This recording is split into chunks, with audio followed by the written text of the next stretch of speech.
Assalamualaikum warahmatullahi wabarakatuh. Baik, di video kali ini kita akan bahas tentang arsitektur komputer. Pernahkah teman-teman bertanya apa yang terjadi di dalam komputer saat teman-teman menekan tombol atau mengklik icon? Setiap kali teman-teman menggunakan komputer, teman-teman pasti berinteraksi dengan sistem perangkat keras ataupun lunak, hardware ataupun software yang kompleks. Sistem ini dikenal sebagai arsitektur komputer. Nah, di dalam video kali ini kita akan menjelajahi prinsip-prinsip dasar daripada arsitektur komputer. Harapannya target mahasiswa mengetahui ilmu pengantar daripada arsitektur komputer. Pertama-tama mari kita lihat nanti fungsi dan struktur komputer. Setiap komputer pasti kan terdiri dari komponen-komponen utama seperti CPU, RAM, hard disk, motherboard, dan sebagainya. Nah, kita nanti akan mempelajari bagaimana komponen-komponen ini bekerja sama untuk menjalankan aplikasi yang kita gunakan sehari-hari. Nah, selain itu juga kita akan bahas sistem bilangan secara singkat dan representasi data yang merupakan bagian dasar dari sebuah komputasi yang dilakukan oleh komputer. Dengan memahami sistem bilangan dan representasi ini, kita insya Allah akan lebih paham bagaimana komputer itu bisa memproses sebuah informasi. Jadi tujuan belajar kita hari ini ya untuk memperkenalkan konsep-konsep dasar dalam arsitektur komputer sehingga kalian harapannya dapat memahami bagaimana komputer itu bekerja dan mempersiapkan diri untuk mempelajari konsep-konsep yang lebih lanjut ke depannya. Nah, berikutnya kita bahas materinya, yaitu apa itu komputer. Nah, komputer sendiri itu diambil dari kata komputer, ya, bahasa Inggris yang diserap dari bahasa Latin atau Yunani. Computare artinya menghitung, ya.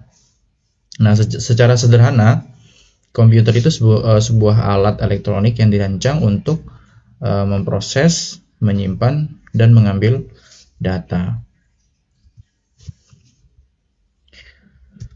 Nah, ini menurut pengertian yang saya ambil dari The History of Computer.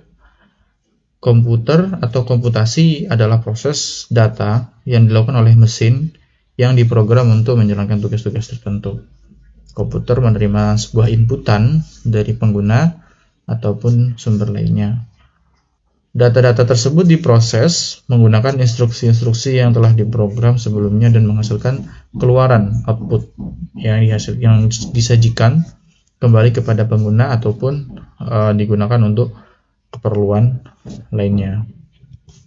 Ya, komputer itu kan bisa digunakan bermacam-macam tujuan ya, seperti mengolah data, membuat desain grafis, bermain game, dan bahkan menghubungkan kita dengan orang-orang di seluruh dunia itu juga melalui komputer dengan internetnya seperti itu. Nah, berikutnya menurut yang lain ya, komputer adalah sebuah mesin elektronik yang dapat diprogram untuk menjalankan tugas-tugas yang kompleks dan dapat melakukan proses data yang efisien dan akurat. Ini kurang lebih sama sebetulnya ya.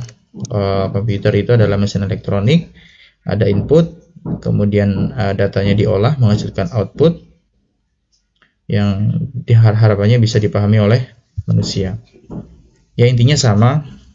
Nah, saya mengambil kata kunci 4 ya. Jadi ada input dan data, kemudian ada proses data yang diolah, kemudian menghasilkan output.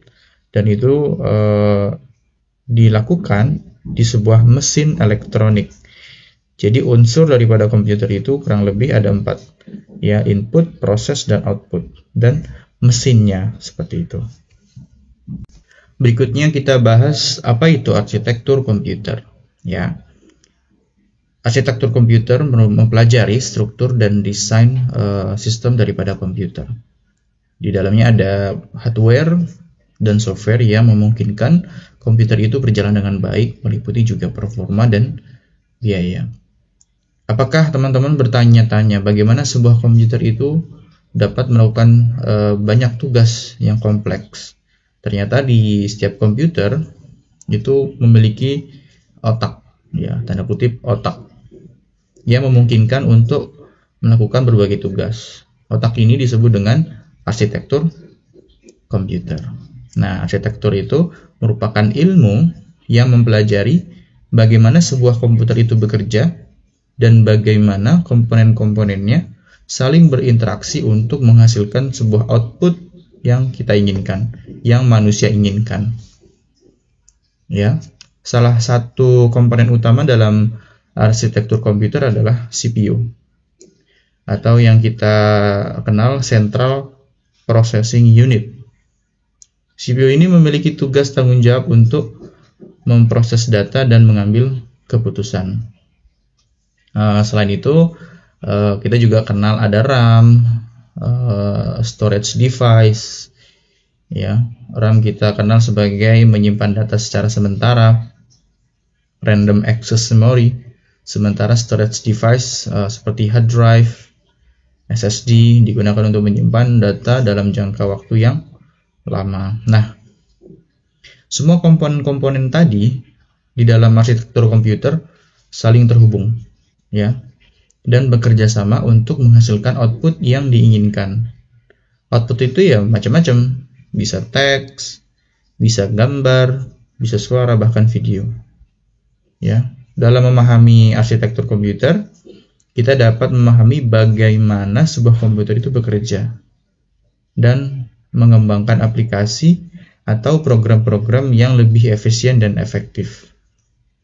Jadi itu sedikit pengenalan tentang arsitektur komputer. Nah, bicara masalah arsitektur komputer ini juga ada unsur desainnya.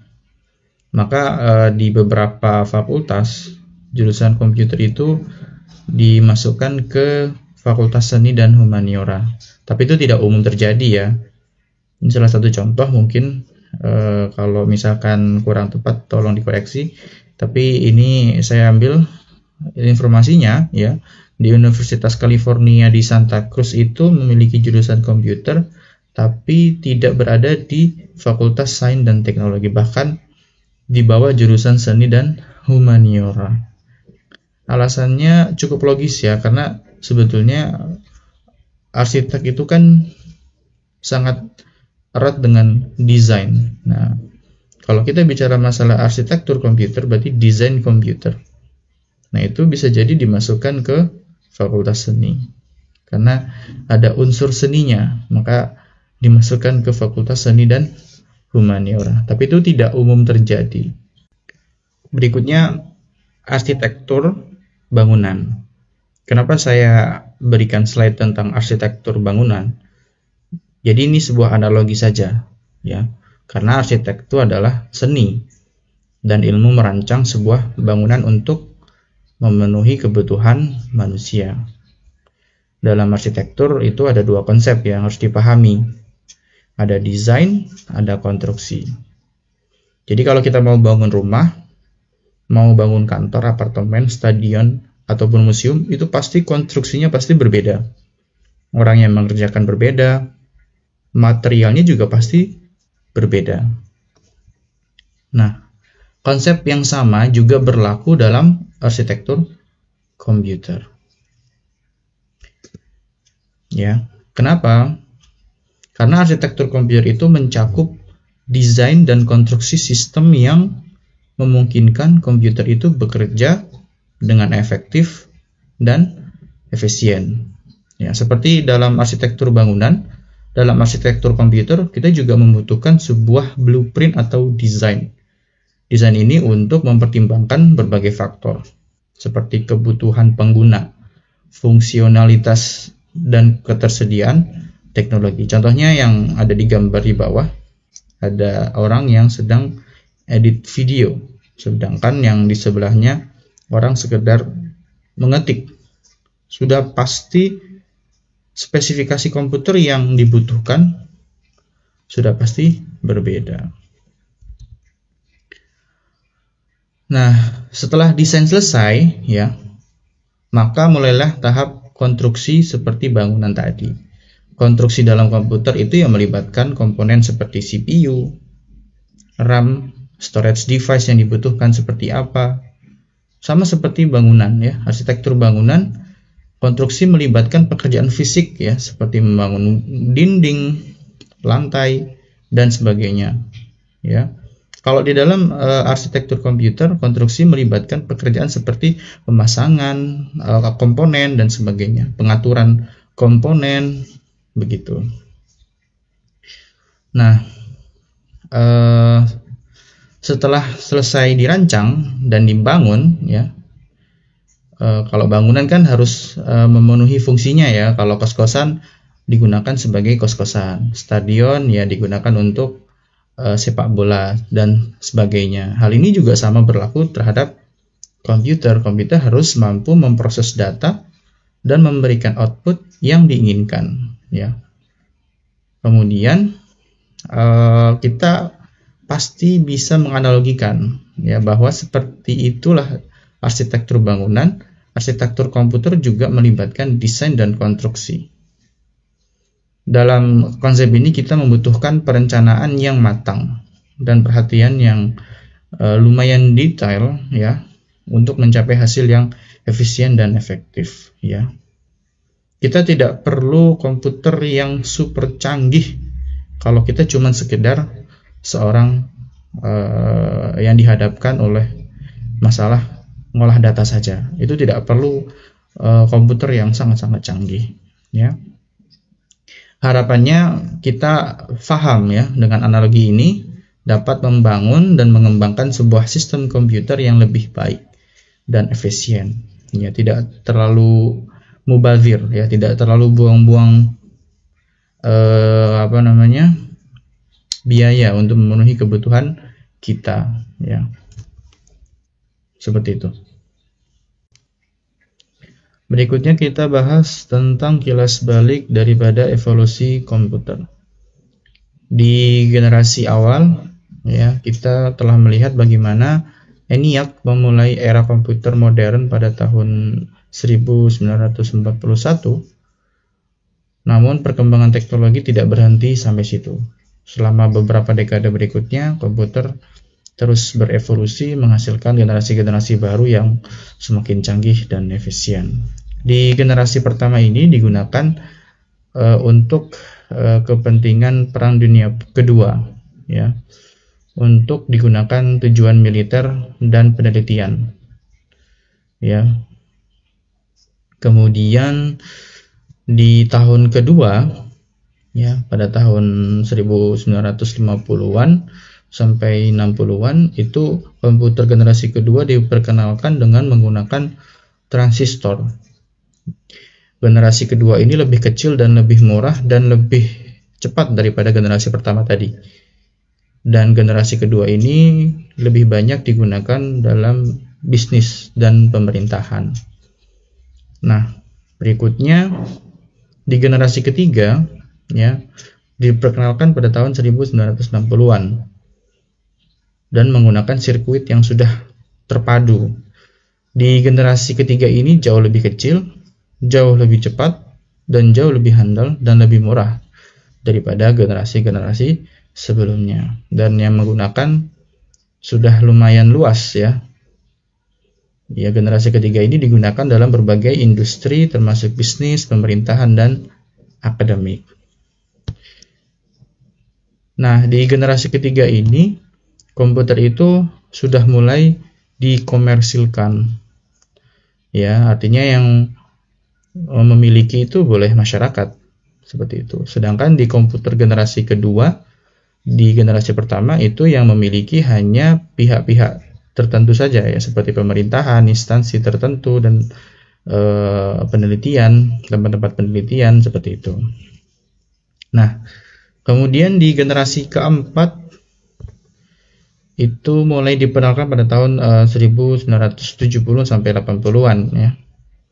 Dan mulai ada istilah mikroprosesor. Ya, generasi keempat ini memungkinkan komputer menjadi lebih kecil, lebih murah, dan lebih efisien dalam memproses sebuah data.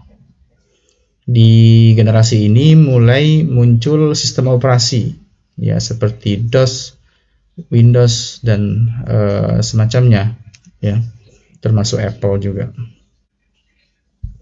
Kemudian di generasi kelima itu teknologi komputer yang sudah ada kecerdasan buatan atau artificial intelligence yang memungkinkan komputer itu untuk melakukan tugas-tugas yang lebih kompleks seperti mengenalkan suara, pengenalan wajah, dan sebagainya. Generasi kelima ini digunakan berbagai aplikasi ya, seperti sistem pakar, robotika, dan sebagainya.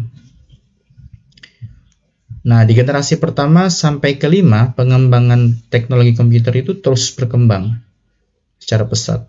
Inovasi-inovasi terus dilakukan oleh peneliti untuk menghasilkan komputer yang lebih kecil, lebih cepat, dan lebih efisien, dan pasti lebih murah, seperti itu. Semoga perkembangan teknologi terus berlanjut dan membantu memudahkan kita sebagai manusia di masa depan. Berikutnya kita bahas dasar dari arsitektur komputer. Dengan fokus materi, ada input, ada CPU, dan ada output. Pertama-tama mari kita bahas input dulu. Input pada arsitektur komputer itu segala sesuatu yang masuk ke dalam sebuah sistem komputer. Input ini bisa berupa sinyal dari keyboard, mouse, ataupun perangkat lainnya. Data input ini kemudian dikirim ke CPU untuk diproses. Bicara tentang CPU, ya, CPU itu adalah Central Processing Unit, otak dari sebuah sistem komputer. CPU memproses semua instruksi atau perintah yang diberikan ke komputer. CPU mengambil data dari input, kemudian diproses data tersebut dan menghasilkan ke output. CPU ini adalah komponen yang paling penting dalam sebuah sistem komputer, karena tanpa CPU sistem komputer pasti tidak akan berfungsi, bekerja, ya. Yang terakhir kita bahas tentang output. Output ini segala sesuatu yang keluar dari sistem komputer. Misalnya, ketika kita melihat gambar di layar monitor, itu adalah output dari sistem komputer. Output ini bisa berupa tampilan, grafis, ataupun suara, ataupun data-data lainnya yang diperlukan oleh kita. Jadi, penjelasan tentang dasar daripada arsitektur komputer dengan fokus materi input, CPU, dan output, semoga ini bisa membantu teman-teman untuk memahami lebih jauh tentang dasar-dasar arsitektur komputer. Berikutnya kita bahas sekilas tentang struktur dan fungsi komputer. Pertama-tama kita bahas struktur komputer. Jadi komputer itu memiliki beberapa komponen utama ya, seperti yang saya jelaskan di slide sebelumnya ya. CPU itu kan Central Processing Unit. Ya, di dalamnya ada memori, ada perangkat input seperti keyboard dan mouse, ada perangkat output seperti monitor dan pointer, dan perangkat penyimpan data seperti hard disk, hard drive, SSD atau solid state drive. Semua komponen-komponen ini tuh saling terhubung ya melalui yang kita namakan motherboard ya, atau papan sirkuit utama ya. Baik, setelah kita paham struktur komputer, ya selanjutnya kita akan bahas fungsi dari setiap komponen-komponen tersebut. Jadi CPU adalah otak dari sebuah sistem komputer yang bertanggung jawab untuk memproses sebuah data. Memori, ya, kalau memori adalah tempat menyimpan sementara yang digunakan oleh CPU untuk mengakses data.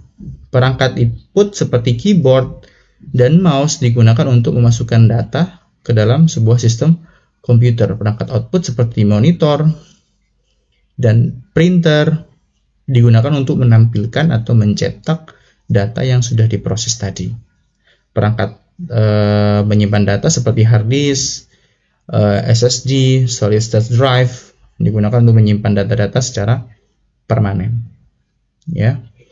Selain itu, komputer itu juga dilengkapi dengan sistem operasi yang berfungsi untuk mengatur dan mengelola semua aktivitas yang ada dan yang terjadi di dalam sistem komputer. Sistem operasi yang kita kenal ya seperti Windows itu. Ada Apple, ada Linux ya. Sistem operasi ini juga memberikan interface antarmuka kepada pengguna agar lebih interaktif ya. Agar supaya kita bisa berinteraksi dengan sistem komputer yang kita kerjakan tadi ya dengan mudah. Jadi itu penjelasan singkat tentang struktur dan fungsi daripada komputer ya. Semoga bisa membantu teman-teman untuk memahami lebih jauh bagaimana komputer itu bekerja. Di dalam slide ini ya digambarkan ada input device, ada I or O port. Itu singkatan daripada input output port ya. Kemudian ada skema di sini. Ini merupakan gambaran tentang CPU. Di dalamnya ada controlling data ataupun processing data ya. Kemudian setelah diproses ada keluaran output ya. Di sini ada seperti monitor, ada proyektor dan sebagainya. Nah, di sebelah kanan ini ada gambaran sekilas tentang motherboard ya. Di situ ada output, ada input ya, input port. Nah, port itu penghubung ya, seperti itu. Sudah dibahas sebelumnya ya. Jadi komponen-komponen utama komputer itu ya saya simpulkan ada 4 ya. Ada Central Processing Unit atau CPU, ada RAM, ada hard disk, dan ada motherboard, dan ada yang lainnya sebetulnya ya. Nah, CPU merupakan otak daripada komputer yang memproses data dan seterusnya ya. Sudah saya jelaskan di slide sebelumnya. Berikutnya ini gambaran-gambaran sekilas komponen-komponen basic yang mungkin harus kita tahu ya. Mungkin kalau sudah sering berinteraksi ya insya Allah sudah paham ya. Nah, ini ada casing CPU, ada power supply, ada motherboard, ada ada prosesor. Nah, ini otaknya di sini. Ada Core i3, Core i7 ya ini. Kemudian ada optical disk drive membaca CD, walaupun ini sudah jarang difungsikan. Ada hard disk, ini juga sudah mulai ditinggalkan, sudah mulai pakai solid state drive, sudah pakai SSD. Kemudian ada video card atau VGA dan semakin tinggi grafisnya biasanya diperlukan oleh video editor biasanya seperti itu. Ada RAM dan di sebelah kiri ini adalah komponen-komponen yang biasa ada di HP ya ataupun laptop seperti itu. Berikutnya kita bahas tentang sistem bilangan dan representasi data. Sistem bilangan merupakan dasar daripada matematika dan teknologi komputer. Dalam arsitektur komputer, ya, terdapat 3 jenis sistem bilangan yang paling umum digunakan. Ada desimal, ada biner, dan ada heksadesimal. Jadi sistem bilangan itu berfungsi sesuai dengan tugasnya. Ya, kita tahu juga ya. Sistem bilangan desimal itu kan sistem bilangan yang biasa kita pakai sehari-hari. Ya, 0 sampai 9 ya. 0, 1, 2, 3 dan sampai 9. 9 berhenti kembali lagi ke 1. Kemudian 0 atau yang kita sebut dengan 10. Dalam sistem ini setiap digit itu memerlukan nilai pangkat 10 ya. Itu desimal. Kemudian bagaimana dengan biner ya? Sistem bilangan biner merupakan sistem bilangan yang hanya menggunakan 2 angka, 0 dan 1 untuk merepresentasikan sebuah data. Nah, setiap bilangan ini sangat penting dalam arsitektur komputer karena komputer itu sebetulnya hanya dapat memproses data dalam bentuk biner.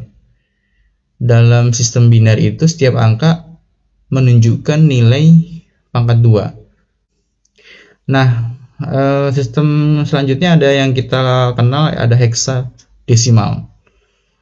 sistem ini 16 angka, 0 sampai 9, kemudian dilanjut dengan huruf sampai F. 0, 1, 2, 3, 4, 5, 6, 7, 8, 9, kemudian huruf A, B, C, sampai F. Sistem bilangan ini sering digunakan dalam pengolahan citra dan video, serta dalam representasi alamat memori. Dalam sistem bilangan heksadesimal ini, setiap digit angka menunjukkan pangkat 16. Jadi kalau misalkan tadi desimal itu pangkat 10, kalau biner pangkat 2, kalau heksadesimal pangkat 16. Seperti itu. Nah, selain sistem bilangan, dalam arsitektur itu juga terdapat representasi data. Representasi data adalah cara untuk merepresentasikan data dalam bentuk biner. Salah satu representasi data yang paling umum itu adalah ASCII. ASCII ini American Standard Code for Information Intelligence. Jadi ASCII itu adalah representasi data yang mengkonversikan karakter seperti huruf, ya. Ada A, B, C dan seterusnya, kapitalnya juga, angka dan simbol-simbol menjadi kode biner 8 bit. Jadi itu adalah penjelasan secara singkat tentang sistem bilangan dan representasi data. Semoga penjelasan ini lebih bisa difahami dengan kalian jauh lebih banyak baca tentang ini, seperti itu. Nah, kalau kalian sadar, itu sebetulnya 0 dan 1 itu biasa kita lihat di tombol on off. Di laptop itu pasti ada 0, ada 1. Tombol power itu sebetulnya terdiri dari 2 angka, 0 dan 1. 0 itu mati, 1 itu hidup. Kalau di logo ada Vaio, ya, ada logo analog, ada logo digital, 0 dan 1. Baik, itu sekilas tentang bahasan tentang sistem bilangan. Berikutnya ini ada tabel ASCII, American Standard Code for Information Intelligence. Jadi ini adalah tabel kode yang disepakati oleh seluruh dunia yang biasa dipakai di dalam perangkat elektronik komputer. Ada desimal, ada biner, ada oktal, ada heksa. Mungkin saya belum jelaskan tentang oktal, ya. Oktal itu pangkat 8. Kalau desimal itu pangkat 10, biner itu pangkat 2, oktal itu pangkat 8. 0, 1, 2, 3, 4, 5, 6, 7. Ya, sampai 7. Tidak ada angka 8, tidak ada angka 9. Kalau heksa pangkat 16, ya. Habis 9 huruf, ya, A, B, C dan seterusnya sampai F. Kita tidak perlu menghafal, cukup tahu saja. Jadi saya sedikit jelaskan ulang. Jadi mesin itu hanya bisa menerima data atau bisa mengerti hanya ada 2 kemungkinan. Ya, ada hidup dan mati, 0 dan 1. Seperti itu. Jadi yang dipakai di mesin itu ya angka-angka biner. Sedangkan angka-angka desimal, angka heksa itu biasanya representasi data di dalam mengolah video ataupun gambar, seperti itu. Berikutnya kita sedikit kasih contoh. Jadi ini ada 2 kata, informatika, yang satu kapital semua, yang satu kapital di depannya saja.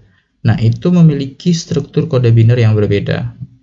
Ya, ini dapat dari mana? Ya, dapat dari tabel yang tadi, ya, tabel yang sebelumnya.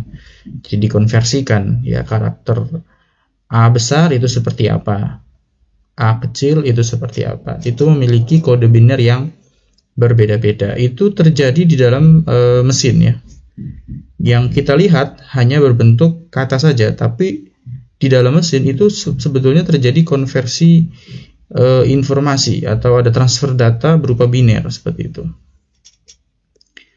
Baik, itu harapannya mungkin nanti Di terakhir, teman-teman bisa coba konversikan nama-nama kalian ke dalam bentuk biner sebagai uji pemahaman ya tentang sistem bilangan.